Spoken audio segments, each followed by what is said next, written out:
Activist investors are piling pressure on AGL ahead of the energy giant's AGM later on this month. Influential so-called proxy advisor, Institutional Shareholder Services, is recommending shareholders force the company to reveal its emissions reduction targets. It comes as an 18-year-old climate activist mounts a campaign backed by Greenpeace to win election to the AGL board.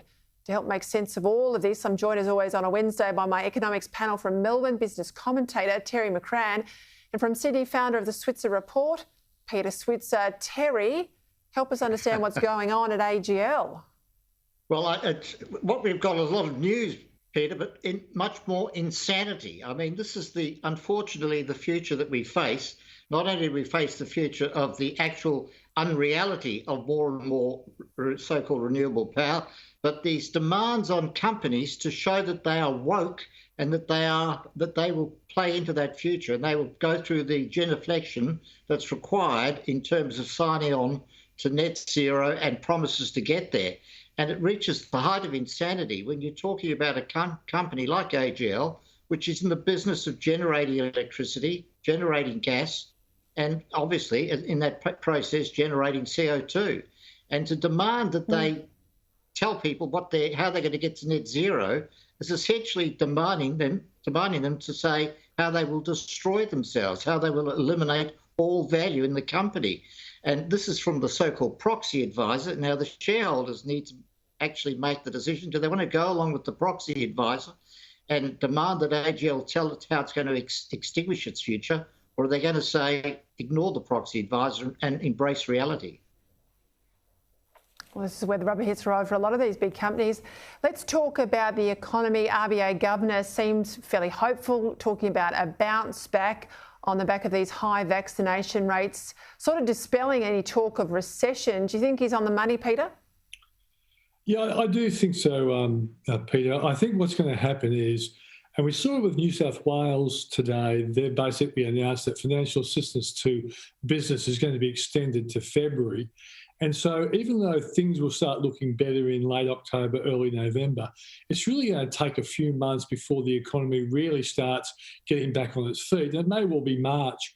And also, when you think about it, I've christened February 2 as Freedom Day for all those parents out there who've been schooling their kids for a long time. And on February 2, they'll be able to drop their littlies off at school and head back to the sanctuary of their office. And I think that's going to be a time when the economy will really start to rebound. And that's what the RBA Governor, Phil Lowe, is gambling on, that there will be this real bounce back of spending come about February, March. And I think he's right there. Well, fingers crossed. Let's go to the UK. My mates in the Conservative Party over there, they're saying that there's a sort of open revolt. Boris Johnson's breaking election promise. He's got plans for £12 billion worth of tax increases, a huge hike here. He desperately needs to put some money into the National Health Service, he says, desperately needs to start paying back the spend on the pandemic. Terry, this is going to hit Australia as well. You've got to eventually pay it back. Well, the numbers that you nominated there, Peter, are only the start in the UK. This is obviously the little toe in the water. Boris hasn't embraced the idea that if you're going to break a promise, shatter it completely, break it into very little small pieces. He's just started the process. And what we will see in Australia is obviously exactly the same process, that we'll have to have tax increases.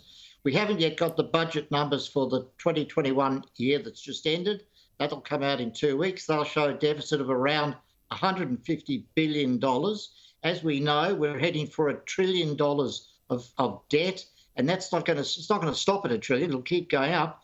And the only way to cut into those deficits is to raise taxes or to increase revenues by having a stronger economy. And it's going to be a challenge on both sides of the balance sheet. Spot on. Let's go to the United States too, because there's some worrying numbers, Peter Switzer, coming out of the White House. The Biden administration's more than doubled its forecast for inflation. We're talking about a rise 4.8% in the fourth quarter. Starts over there, often ends up here. What do you think? Well, at the moment, economists and government policymakers are gambling that the current spike in inflation is transitory. And the consensus, really believe this. And I've got to say, even though I'm keeping my fingers crossed that they're right, I do remember the words of J.K. Galbraith, who said once, in economics, the majority is usually wrong.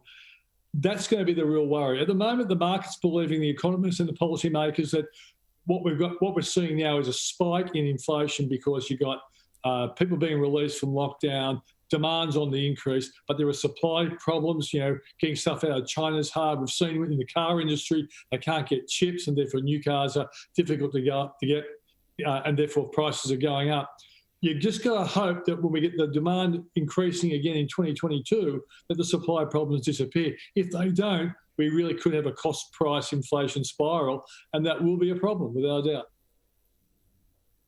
Yeah, Terry, what about here? I mean, we know housing prices are gangbusters. I know people are worried about their jobs, so I can't credit that housing prices are rising like they are. What's ahead for us?